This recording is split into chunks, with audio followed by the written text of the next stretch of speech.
If you're anything like me, when you hear werewolf, you automatically think back to Supernatural, Harry Potter, or the Twilight Series. For some, their first encounter with this creature goes back to Jack Nicholson in the movie Wolf. Or, if you grew up reading comic books, then Wolfsbane or Bigby Wolf from Fables was your introduction. But I can bet that none of you were oblivious to this famous archetype. In some form or another, a different picture from what I have in mind, you have heard about werewolves. But they are not a new invention. They have been around for thousands of years, lurking in the shadows, hidden in the deep crevices of the human mind. Today in this episode, we undertake a long and dark journey into the world of werewolves. Welcome to Marvelous Videos, and let the full moon rise. Before we go into our explanation, we have a very small request. If you like our content, please support us by subscribing to our channel. This is a small click for you, but for us, it means a lot. Thank you. Let's begin. What is the werewolf's curse? In very simple terms, a werewolf is a human being who transforms into a wolf, usually under the effect of the full moon. Now, this transformation isn't 100% change. It is generally depicted as a hybrid from somewhere between a man and a wolf, a creature with long and powerful limbs, fur and patchy hair, and a rather big head of a wolf with sharp, long fangs and glowing eyes. The idea of this rabid form of a beast is closely connected to the rise of Christianity during the Middle Ages, where the church linked it to witchcraft, sin, and the devil himself, turning them into literal monsters, devouring flesh and killing cattle and humans alike. However, the earlier history found in Proto-Indo-European mythology speaks of them in a much kinder way. To them, it was a ritual where young, unmarried warriors underwent a rite where they were symbolically linked to wolves or dogs, the idea being that of a transformation into a fierce warrior who has attained his full potential. Historians believe these societies were closely linked to these animals and saw this as a spiritual connection signifying strength and fearlessness in battle. These warriors were known as Curios. Even on the other side of the pond, Native Americans believed wolves to be their protectors, watching over them. They looked at them with respect and often believed this transition to be divine and worthy of a warrior. The idea of the curse developed much later, and, its origins are found mainly in later Indo-European folklore. However, the initial roots of this idea go way back, all the way back to Mesopotamia, more than 4,000 years ago, where it appeared for the first time in recorded human history.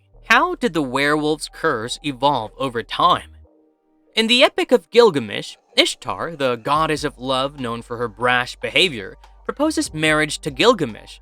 The Mesopotamian hero refuses the offer, knowing the fate of her past lovers. Now, a shepherd who had fallen in love with a goddess used to make offerings to her at a shrine. Initially, Ishtar encouraged him, but when she grew bored and tired of his devotion, she turned him into a wolf. The shepherd met a tragic end when his own hounds killed him. In Greek mythology, King Lycaon joins the lure. According to Ovid's Metamorphoses, Lycaon tried to fool Zeus into eating human flesh. Enraged by this act, Zeus decided to turn the king and his sons into wolves. It's also the first text that talks in detail about the transformation and the bloodlust that arises from it. In fact, for a very long time, Ovid's description of a werewolf dominated people's imaginations as a template and, kept evolving. Furthermore, Lycaon comes from the Greek word lykos, which literally means wolf. The legend carried on and later gave rise to the terms like lycanthropy and lycanthropes. Herodotus, the famous Greek historian, talks about Scythia in 425 BCE. The region is now part of Russia. According to him, a tribe called Nuri transformed into wolves for a few days every year. This ties in nicely with the werewolf folklore emerging from the Slavic and Baltic areas where Nuri lived and spread. Nordics weren't far behind though. In the Volsunga saga, there's a mention of a father and son who found magical wolf skins. These pelts allowed them to transform into wolves. What this clearly represents is the change in narrative. While the ancient stories talk about werewolves as a curse, often as a result of divine intervention, the later text slowly starts to move towards the agency of the individual having power over the transformation. We come back to Christianity and the Middle Ages because this is where the legend actually takes hold. There are two main reasons for this. One is Christianity's attack on pagan rituals and beliefs, and the other is the fear of wolves as a predator among the European dwellers.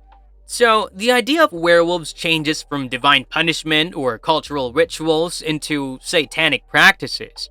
This is also where the idea of cannibalism and the untamed beast evolves. With large-scale witch hunt operations already a thing, the fear of werewolves gets ingrained into the public mind.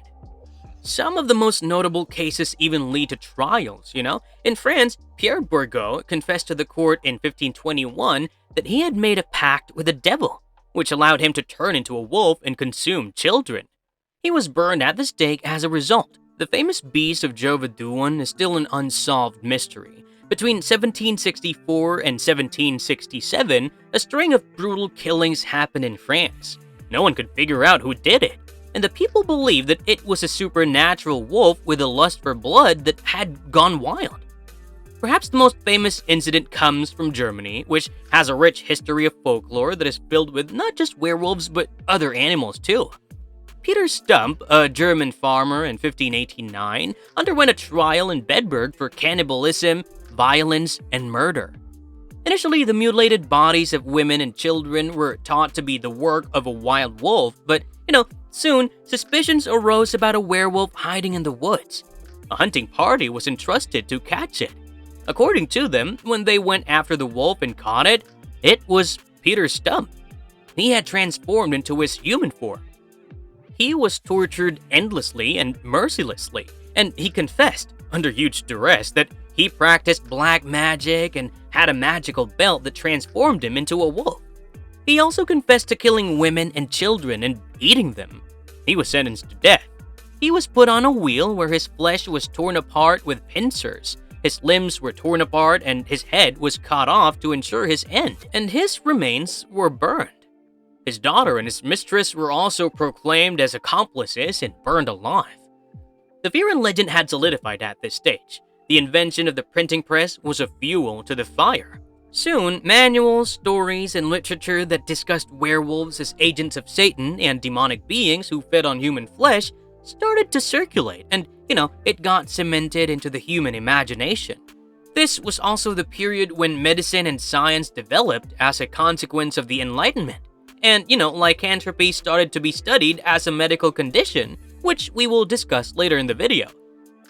The Gothic horror movement started to shape the werewolf into the tragic, divided, and often tormented figure we are most familiar with today.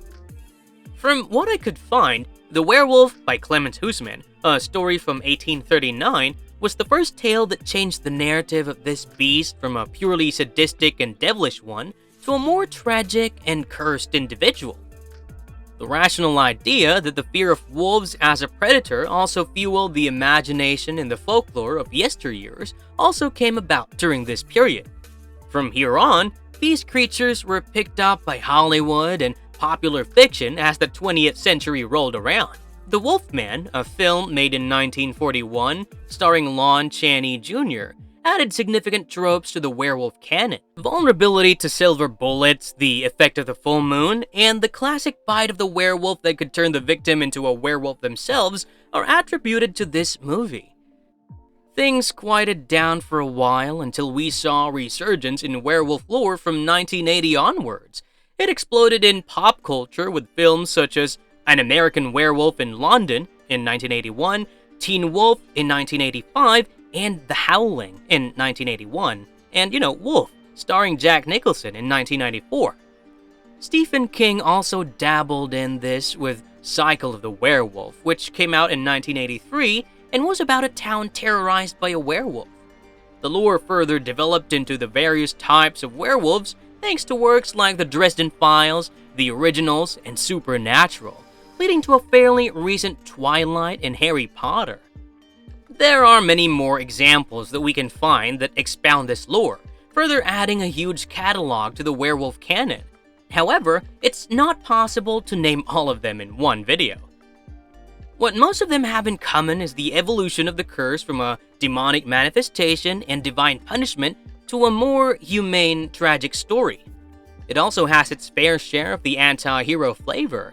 The modern werewolf is representative of the battle between the good and bad inside the individual, where the victim tries to control his animal instincts to save the ones he loves. Nonetheless, we also have tales where they are still depicted as villains, and hence, it's not a surprise that even today, people claim to have seen a werewolf thanks to a tale that has survived thousands of years. What does the werewolf's curse represent in biblical stories? Religion has always been humanity's first attempt at understanding the world. How accurate or true it is, I will leave that to your individual judgment. A lot of our beliefs and stories find their origin in religion. Bible, in this case, has an incident that, symbolically at least, has something to offer to werewolves. Nebuchadnezzar, the Babylonian king, developed the delusion that he himself was the master of his destiny and power, rejecting the authority and role of God. Daniel counseled the king to give up on this belief and abstain from pride because God had given him everything he had.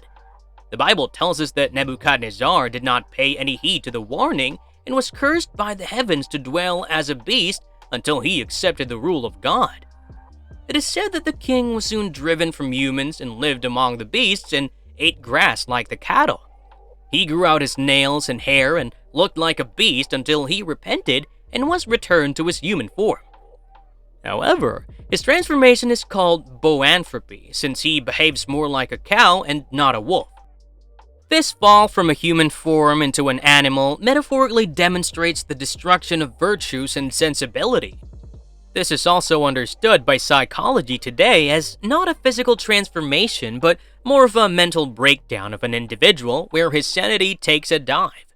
How is the werewolf's curse linked to real-life conditions? Stories aside, a myth could not have persisted for so long without any footing in reality. Today, we can look back on these tales with more informed and educated eyes that do explain some, if not all, of the legends. There are three main medical conditions that could have bolstered the idea of werewolves in earlier times. The first of them is hypertrichosis, or literally the werewolf syndrome. It is a rare genetic disorder where the person develops thick hair all over the body except palms and soles. This can be from the time of birth or develop later on in life. Certain medical conditions or reactions can also have a similar outcome. People with this syndrome could have easily been confused for werewolves. One good example is if Petrus Gonsalves, who was born in Spain in the 16th century with, hypertrichosis, and he's even believed to be the inspiration for Beauty and the Beast. Clinical lycanthropy is a mental disorder in modern psychology, a psychiatric disorder in which a person believes that they have turned into a wolf. A person with this disorder often loses touch with his humanity and starts believing that he is an animal. They start crawling on all fours, howling, and shouting. Aggressive and violent behavior is often associated with this condition. It's not far-fetched to think that patients suffering from this disorder would have been the victims of witch hunts of the medieval ages. The fear of the unknown, coupled with a person claiming to view himself as a wolf, definitely would have helped propagate the legend. Lastly, an extremely well understood disease today could have also contributed to these tales. Rabies. A patient suffering from rabies often displays mouth foaming with saliva, extreme aggression, and violence. They are also seen to have an aversion to light and water and often attempt to bite the people near them. The bite can further spread the disease, which aligns perfectly with the spread of the werewolf from one person to the next. Any unlucky man or woman who would have been bitten by a wolf or a dog and developed rabies would have become a prime example of a werewolf in antiquity.